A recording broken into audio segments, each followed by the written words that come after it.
Hello student, welcome to my YouTube channel study with Preeti Sharma. इस video में हम जानेंगे कि मार्केट डिमांड को अफेक्ट करने वाले कौन कौन से फैक्टर हैं। यहाँ पे हम हमारे 7 से 8 फैक्टर को डिस्कस करेंगे। तो चलिए हम अलग अलग फैक्टर को डिस्कस करते हैं। सबसे पहले आता है P of x. P of x का मतलब है ऑन प्राइस। जब भी किसी क्वांटिटी के प्राइजेस बढ़ते हैं, डिमांड कम हो जाती है, और प्राइजेस कम हो जाते हैं तो डिमांड बढ़ जाती है।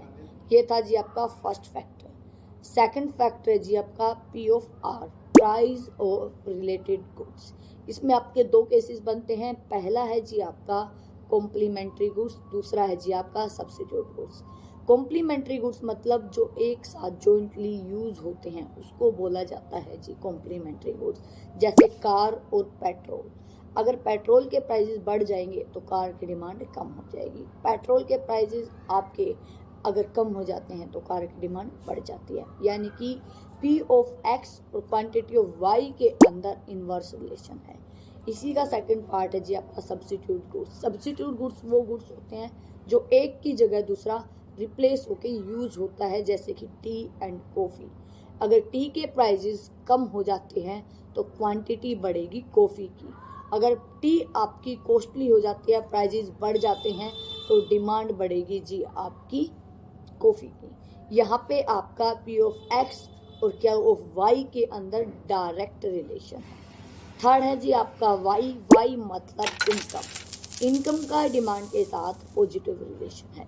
अगर आपकी इनकम बढ़ेगी तो डिमांड भी बढ़ जाएगी। इनकम आपकी कम होगी तो डिमांड भी आपकी कम हो जाएगी। उसके बाद है जी टेस्ट एंड प्रेफरेंस। जहाँ पे कंज्यूमर का टेस्ट एंड प्रेफरेंस हाई होता है वहीं पे डिमांड ज़्यादा होगी। अगर टेस्ट एंड प्रेफरेंस लो है तो डिमांड भी कम हो जाती है। उसके बाद है जी पॉपुलेशन। अगर पॉपुलेशन हाई है तो डिमांड भी ज़्यादा होगी। अगर पॉपुलेशन ही कम है तो डिमांड भी कम होगी। उसके बाद आता है जी वाई डी। वाई डी का मतलब है distribution of income. Distribution of income का मतलब रिच और पुअर से है। अगर डिस्ट्रीब्यूशन ऑफ इनकम हाई है, रिच कंज्यूमर्स हैं, तो डिमांड ज़्यादा होगी। डिस्ट्रीब्यूशन ऑफ इनकम लो है, पुअर कंज्यूमर्स हैं, तो डिमांड कम होगी। उसके बाद आता है जी एडवर्टाइजमेंट। अगर आपने एडवर्टाइजमेंट पे ज़्यादा कॉस्ट की है, हाई एडवर्टाइजमेंट है, तो डिमांड भी हाई होगी।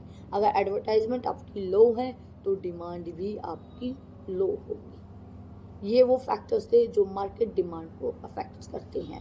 हमने पढ़ा पी ऑफ एक्स, फिर हमने पढ़ा पी ऑफ आर, दो हमने जाने कॉम्प्लीमेंट्री गुड्स, सब्स्टिट्यूट गुड्स। उसके बाद पढ़ा हमने वाई, इनकम ऑफ कंज्यूमर।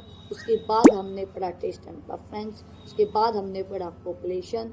उसके बाद हमने पढ़ा डिस्ट्रीब्यूशन ऑफ इनकम, और लास्ट में हमने जाना एडवर्टाइजमेंट के बारे में। अगर आपने हर फैक्टर को अच्छे से समझा है तो आपने देखा होगा कि ज़्यादातर फैक्टर्स का डिमांड के साथ पॉजिटिव रिलेशन ही है। चाहे वो आपकी इनकम हो, चाहे वो आपकी एडवर्टाइजमेंट हो, चाहे वो टेस्ट एंड प्रेफरेंस हो, चाहे वो डिस्ट्रीब्यूशन ऑफ इनकम हो, चाहे वो आपके सब्स्टिट्यूट गुड्स हो। इनवर्स रिलेशन हमने पी ऑफ एक्स में और हमने कॉम्प्लीमेंट्री गुड्स में ही देखा है। ये एक शॉर्ट ट्रिक है जो हमारे मार्केट फैक्टर्स हैं उनको याद करने की। ऐसी वीडियो जानने के लिए चैनल को सब्सक्राइब करें और लाइक करें। Thank you.